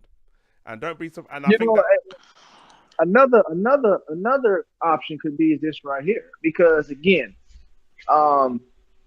he could have said, "Hey, you know what? You take this fight with AJ, and we're going to offer you another fight," or because Dillian is on pretty much a 1-fight basis with Eddie. He's not signed. You know what I'm saying? Yeah. To match. So what he could say is, "Hey, you know what? You take this fight for this amount of money, And then on the back end, he could sign something with the zone. He say, well, look, I tell you what, this is what the zone can offer you. And say, hey, you take this fight for this much money, and then the next fight after this, whoever your opponent may be, we'll make it up with that fight, win, lose, or draw. You know what I'm saying? I mean, it's a lot of ways he can get the money that he wants. I mean, you got to think about it, because Eddie is he's basically he's there to, that's his client, so he's there to make money. They're both there to make money, of course, but it's ways that they can manipulate it to get the fight done. Because I mean, it's the fight that makes the most sense right now. Let's be honest, guys. Look, I want to say this. I'm just reading an article. I know it's only SkySports.com, Sky Sport Boxing, but it said, like what you reiterated, Joshua and Eddie Hearn had a meeting on Friday. So right now they probably made the decision. Well, it said over the weekend. But the 5 options, if you narrow it down, Wilder is definitely out the option. He's working on a rematch with Fury. They've got Fury down as the option, but I just don't see that. In April, I think that's way too soon to get that fight all of a sudden. I would be really shocked if Fury and Joshua happens. I think I'll be more shocked at that than Joshua and Klitschko having some sort of shock announcement rematch. I think the 4 or 5 options are probably Dillian Whyte, which could be at Wembley, April 13, Jarrell Miller in June in America, and I think the other one is probably Klitschko, which is a wild guess, but I wouldn't rule out. I think Klitschko, there could be some truth to this, or it could be just all smoke and mirrors, but Klitschko could be looking at a comeback with either Dillian Whyte or Joshua. I think I'd be really surprised if he does come back to fight Dillian Whyte, but we've seen things that have been much bigger shocks that have happened in the sport. So I think that the realistic is about 3 options. The 4th one, Fury, I don't think Fury and Joshua, that fight is way too soon to happen in April. I just don't think that'll happen. But if that happens, that could be the biggest shock. I think that'll come out of left field, because that'll put everything out of.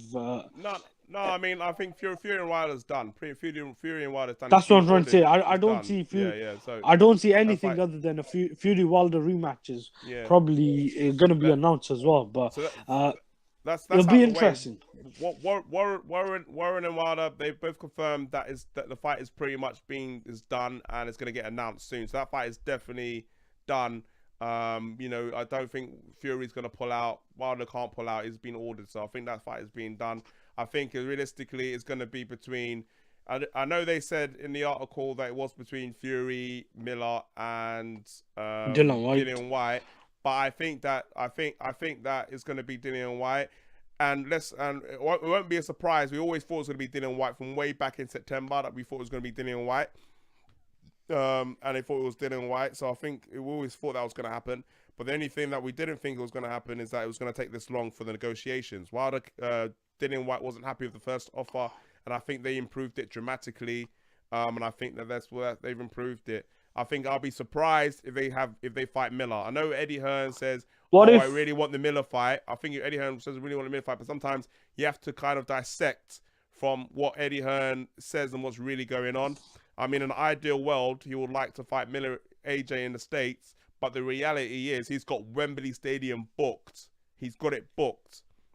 Yeah, but that doesn't mean that even though it's booked, it doesn't mean it has to be Joshua. It could be anyone. It doesn't have to be Joshua, but you have to think realistically who is going to be able to fill out that stadium, and then that's the thing, because like if Joshua decides to fight Miller in the States, that stadium needs to be filled, and then if you've got Dillian Whyte, and then who you got? Okay, Klitschko, you ask Klitschko says, I can't fight Dillian Whyte now, I want 2 warm-ups. So who else is going to fill up that stadium? So then you're going to go, okay, there's no other options that big name that's going to be big enough that's going to fill Wembley Stadium with Dillian Whyte. Even if so you got no choice but to offer Dillian Whyte more money to try to fill that stadium date, because it's going to be difficult, because it's going to be more difficult. Could you see Usyk and Joshua happening, or is it too soon? No, that's not gonna happen. It's not gonna happen. That's not gonna happen. It's got a fight date. It's got a fight date booked in the States already. So that's already been. Is that already booked, or? Yeah. It's got a fight date booked already. So that's gonna be announced soon. So you can forget about that one.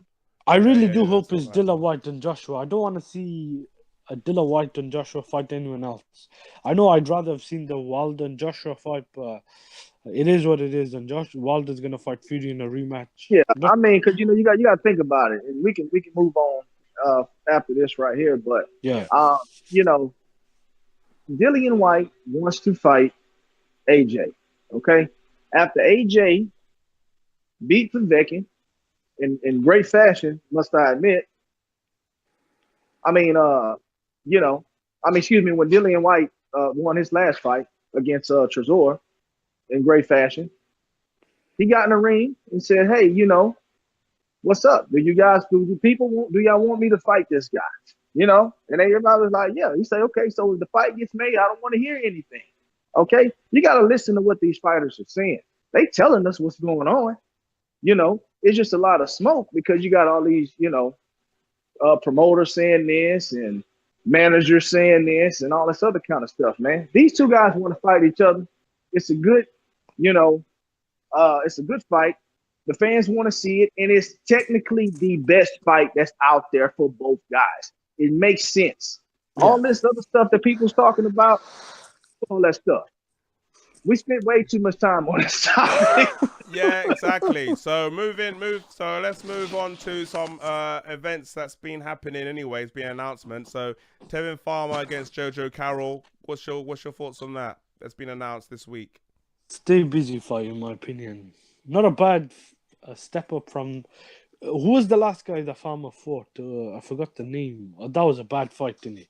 It was that guy, that Francesca or whatever. And the guy before that guy wasn't that much good. The fight I really want to see is Gervonta Davis and Tevin Farmer, but I can't blame someone for if they're staying busy. I always have to give props to when guys are staying busy, fighting actively. This is one of the main reasons I would like to see some of the top champions, the top fighters, be a bit more busy. Like rather than fighting twice a year, try and get 3 fights a year. Like even Joshua, guys, some of the other top fighters. But Farmer, I think, is doing good. I can't blame someone, and the job that Matchroom and DAZN are doing with him. He's staying busy. I would like to see him fight one of the other champions, hopefully after this fight. But he should win this fight. Yeah. I mean, like Jojo Carroll. I mean, it should be a straightforward fight. Carroll, his last fight, drew. He could have argued if he'd lost. So yes, it is a stay busy fight. And yeah, I think that with the new deals of PBC, with Golden Boy, Matchroom, Top Rank, with their new deals happening, I think you'll see lots of fights happening regularly now. So I think that pretty much every week there's a fight happening. I think every week this year there'll be a fight happening up until Christmas. So good for us, so we can talk about it. So definitely, it's a stay busy fight. I agree with both you guys. There's not much to be said about it. Again, like you mentioned just a few seconds ago, we're going to be seeing a lot more boxing because it's getting so competitive. With all these different networks and the zone and streaming services. So, the thing about these fighters, they're getting smart and they're saying, okay, I need to go where it's the most lucrative for me. And if it's, fights like, Jojo and Farmer, then, hey, that's what it is. Let's get it on. I got one question. Hey guys, quick thing, yeah. There's 4 people watching, so if you got 2 likes, so 4 and 4. So if you're liking the show so far, hit that like button, hit that subscribe button. If you first time on the show, at the moment we're talking about Tevin Farmer versus Jojo Carroll. That's what we're talking about at the moment. But we've been talking about Thurman, Wilder Fury, Dillian Whyte. So we're talking about all the boxing that's been happening this week. So back to what you were saying. So I was gonna say, going back to Thurman, not going into all the detail, but I was just gonna say he goes by the name one time, I think, because he was perceived as a big puncher, and he is a big puncher, but I don't think he's the biggest puncher pound for pound. Who would you say is the biggest puncher in boxing? Do you agree as Wilder, or would you say someone else? Because it is quite hard to compare a heavyweight with the guys from other weight classes. But pound for pound, I thought it was Dorticos a couple of months ago, but I'm not too sure. I think it's either Wilder. You could make an argument for Nui or someone like Beterbiev, but it's tough to say there's a clear guy like who's the biggest puncher in boxing right now. What Phil? Do you want to answer that one? Yeah, sure. Just probably off the top of my head, I'd probably say lean towards pound for pound. Just rating power from based off performance, excluding Wild, of course, because he's knocked out almost everybody he's faced. I'd probably lean more towards. I'd probably say Tank Davis, man. You know, I Really? think Tank, yeah, I think Tank Davis is a very, very explosive fighter as far as having the ability to land that one punch and really just really hurt you and even stop you with that one punch power. Yeah, I, Tank is Tank is serious, man. Tank has that one punch power. I think you can I punch. think I don't know. I wouldn't say number one. I just wouldn't. I uh, just. Yeah. Go I ahead. mean, yeah, But we're talking about pound for pound, though, right? That's what you just said, right? Powerful I'm, Bond, the biggest though. That's what I was gonna say. That like who? I don't think he's a bigger puncher than someone like Bertubiev. Someone like I don't know. The KO ratio comes into effect, but yeah, it's the problem is like it's very difficult because you're talking about weights, like then heavyweight will obviously be more deadly power than if you're a lighter weight. So then if you're talking about comparison, who's the best consistent in regards to their weight class, in regards to concussive power, then I would say Gervonta Davis has got a very good shout because he just beats up people, man. He just beats up, like he just beats up people. That's what he does. He beats people up, and even with the other people in the other weights, in the higher weights, yes, they can knock out people, but you don't feel like they're getting a beating. Do you know what I mean? Like when you see Triple G fighting, for example, before he was fighting the top guys, he was beating people down. Like they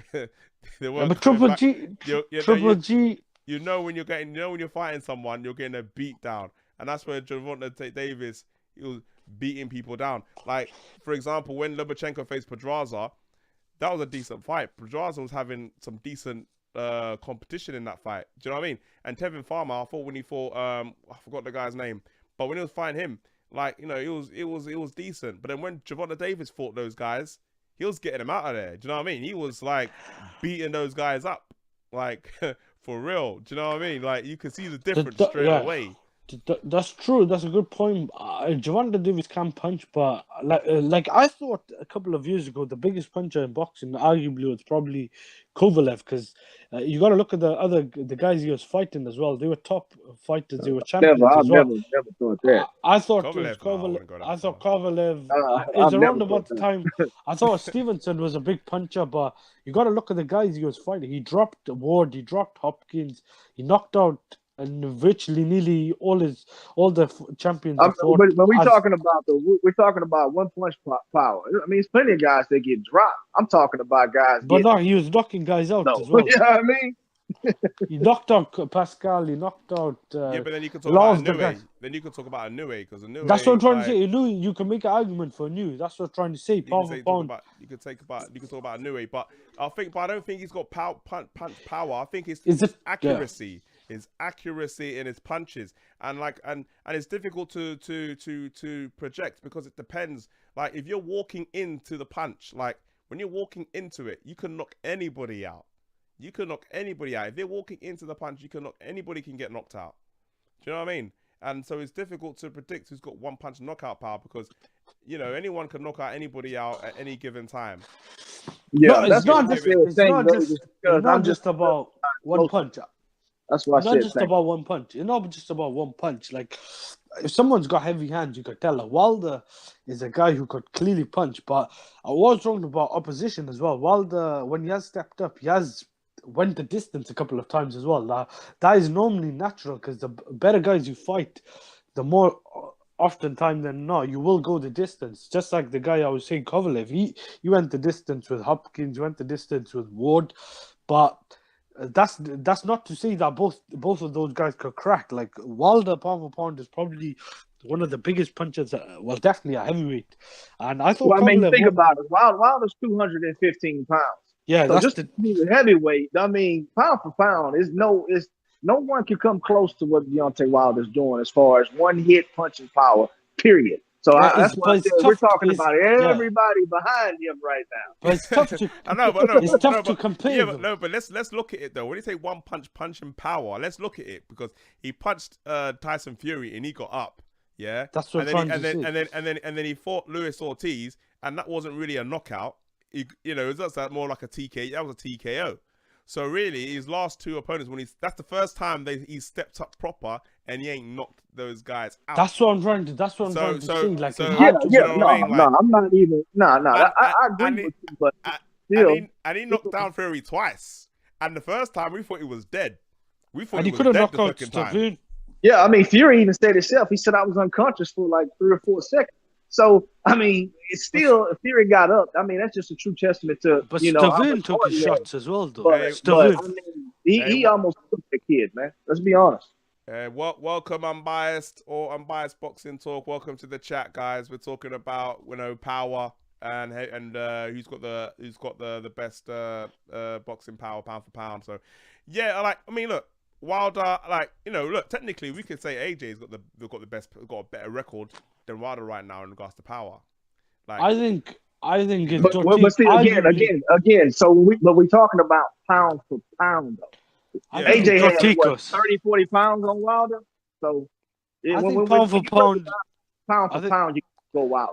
I think pound for pound, you could make an argument for Wilder or even Dorticos. I think Dorticos was a really big puncher. It is as well. He did get knocked out pretty badly, but the guys he was knocking out, even Garcia for about 6 or 7 rounds was backing up from him. I don't think Dorticos is that skilled. He is quite flawed fundamentally as well. You could make an argument a lot of boxers are as well. I mean, they all got weaknesses, but power-wise, Dorticos was a really big puncher. But I mean, it's a tough question to answer, and it's tough when you compare in different weight classes. Like, how do you compare someone like a Nui? Look how small he is, and he's knocking all his opponents out. To someone like Wilder, the bigger you are, the bigger puncher you are. Normally, generally speaking, so it is a tough. It's a tough question to. It's very difficult to answer, and it's a wide range of. Different categories too. I mean, that question is kind of like, I mean, it's one of those debates that you're never gonna really. I mean, it's just a topic, honestly. It's kind of like when people make their pound for pound list. You know, I mean, it's gonna be all over the place. Same thing with this right here. You know, this is kind of one of those things where it's just a matter of opinion. And what's the next topic? Well, let's talk about this briefly. Like, obviously, Marcellus Wilder got knocked out in his 4th fight. So we can keep this quick, or we can just speak this long. What do you guys think? Obviously, the reason why we're mentioning it is because normally we don't mention it, but because it's Deontay Wilder's brother, obviously is getting a lot of heat, a lot of press, a lot of attention. Any footage? Do you guys have an opinion on it, or like, what do you guys? Any footage online? Because I need to watch it. I just seen a picture. That's all I've seen. Well, I didn't. I hadn't seen the fight, but from my understanding, they said instead of an ambulance, they sent the hearse to the stadium. So I mean, it's a little scared. Hey, look, man, look. Do you know what? Like, I felt sorry for the guy, but we all knew that like he weren't like I see a couple of his fights, and he weren't gonna be the next great boxer coming out from the States. So, he called out Tony Bellew for a fight. Yeah. My God, that would have ended. And now he's looking a little bit silly now, ain't he? But yeah, I mean, look, he tried it, it didn't work out, and that's the end of that. So you know what? He was booked to fight on the undercard of Chris Eubank and James DeGale. I don't know. I don't know that's not gonna happen now.